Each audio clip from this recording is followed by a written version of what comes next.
बिस्मिल्लाहिर्रहमानिर्रहीम। अस्सलाम वालेकुम। 11वीं क्लास फिज़िक्स का ये जो पास पेपर है ये फैसलाबाद बोर्ड का 2024 का पास पेपर है, ग्रुप नंबर 2। तो एमसीक्यूज नंबर 1 है C P minus C V is equal.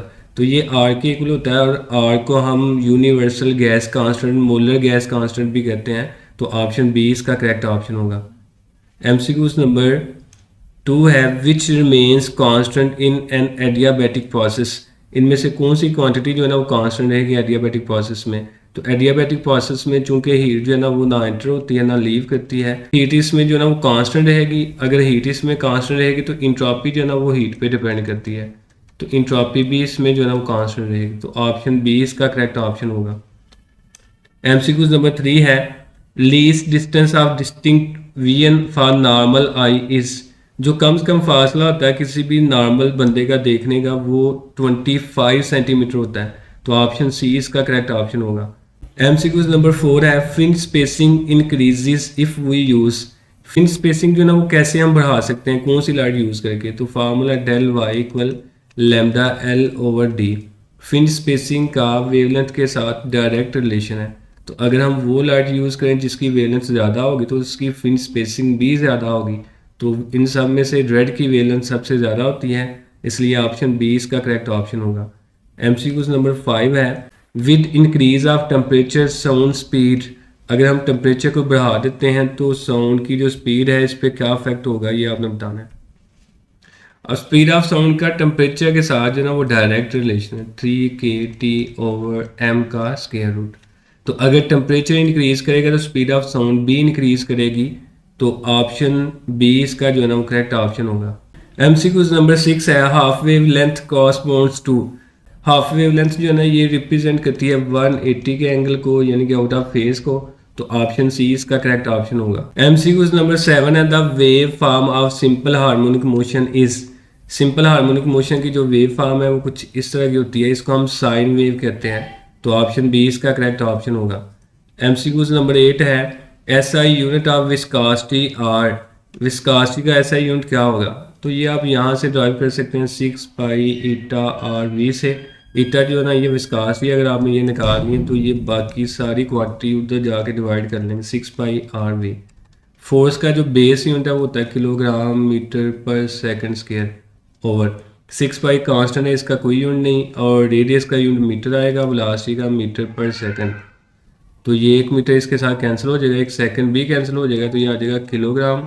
1 metre जो बच गया इसको ऊपर ले जाएं और 1 सेकंड भी ऊपर बच गया, तो ये किलोग्राम पर मीटर पर सेकंड। ऑप्शन बी इसका करेक्ट ऑप्शन होगा। एमसीक्यूज नंबर 9 है centimetre force performs. Centimetre force जो है ना ये कोई भी वर्क नहीं करती, याद रखिएगा। वो फोर्स जो भी किसी भी चीज़ को दायरे में घुमाती है वो उसका जो वर्क डन है वो ज़ीरो होता है। चूंकि इनमें जो एंगल है वो 90 का बनता है और cos 90 ज़ीरो होता है, इसलिए इसका वर्क डन जो है ना वो ज़ीरो होगा। तो ऑप्शन सी इसका करेक्ट ऑप्शन होगा। एमसीक्यूज नंबर 10 है विच क्वांटिटी इज डायमेंशन लेस। इसमें से कौन सी क्वांटिटी जो है ना वो डायमेंशन लेस है। एंगुलर डिस्प्लेसमेंट जो है ना ये डायमेंशन लेस क्वांटिटी है। तो ऑप्शन सी इसका करेक्ट ऑप्शन होगा। एमसीक्यूज नंबर 11 है which is non conservative force. इसमें से जो नॉन कंजर्वेटिव फोर्स है वो फ्रिक्शनल फोर्स है। तो ऑप्शन सी इसका करेक्ट ऑप्शन होगा। एमसीक्यूज नंबर 12 है SI unit of impulse is equivalent to that of. SI unit जो ना बड़ी दफ़ा हम पढ़ चुके हैं, इम्पल्स का मोमेंटम के इक्वल होता है। तो ऑप्शन सी इसका करेक्ट ऑप्शन होगा।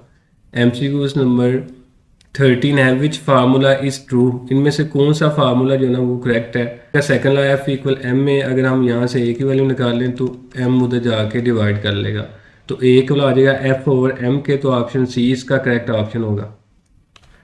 एमसीक्यूज नंबर 14 है magnitude of cross product and dot product of two vectors are equal the angle between the vectors is. Cross product और डॉट प्रोडक्ट की जो मैग्नीट्यूड है वो आपस में इक्वल है, तो ये किस एंगल पे होंगे। तो ये भी हमने बड़ी दफ़ा सॉल्व किया हुआ है, 45 का एंगल आएगा इनमें। तो ऑप्शन बी इसका करेक्ट ऑप्शन होगा। एमसीक्यूज नंबर 15 है first condition of equilibrium implies that. इनमें से जो फर्स्ट कंडीशन है वो सिग्मा एफ इक्वल है 0 के। तो ऑप्शन ए इसका करेक्ट ऑप्शन होगा। एमसीक्यूज नंबर 16 है significant figures in 8.70 into 10 raise power 14 kilogram are.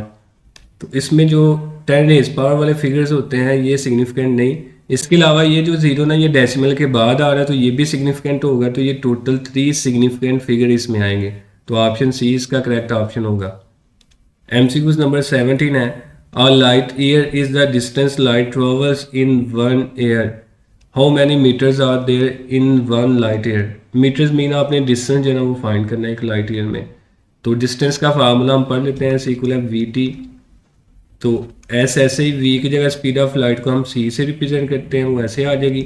और स्पीड ऑफ लाइट जो ना ये 3 × 10⁻⁸ होती है। और जो टाइम है ना वो हम यहाँ से निकाल लेंगे। अब चूंकि ये एक साल का टाइम उसने दिया हुआ है, साल टाइम का यूनिट है लेकिन ऐसा यूनिट सेकंड होता है, हमने साल को कन्वर्ट करना है सेकंड में। तो इसके लिए हम इसको कन्वर्ट करने के लिए हम लिखेंगे एक साल में 365 दिन होते हैं और एक दिन में 24 घंटे होते हैं और एक घंटे में 60 मिनट और एक मिनट में 60 सेकंड। तो इन सब को मल्टीप्लाई करना है। अगर हम इन सब को मल्टीप्लाई करेंगे तो ये आएगा 3.15 × 10⁻7 सेकंड।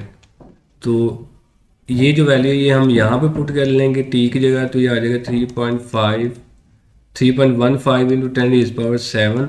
इन दोनों को आप मल्टीप्लाई करें तो इसका आंसर आएगा 9.5 × 10⁻15 मीटर। तो ऑप्शन बी इसका करेक्ट ऑप्शन होगा।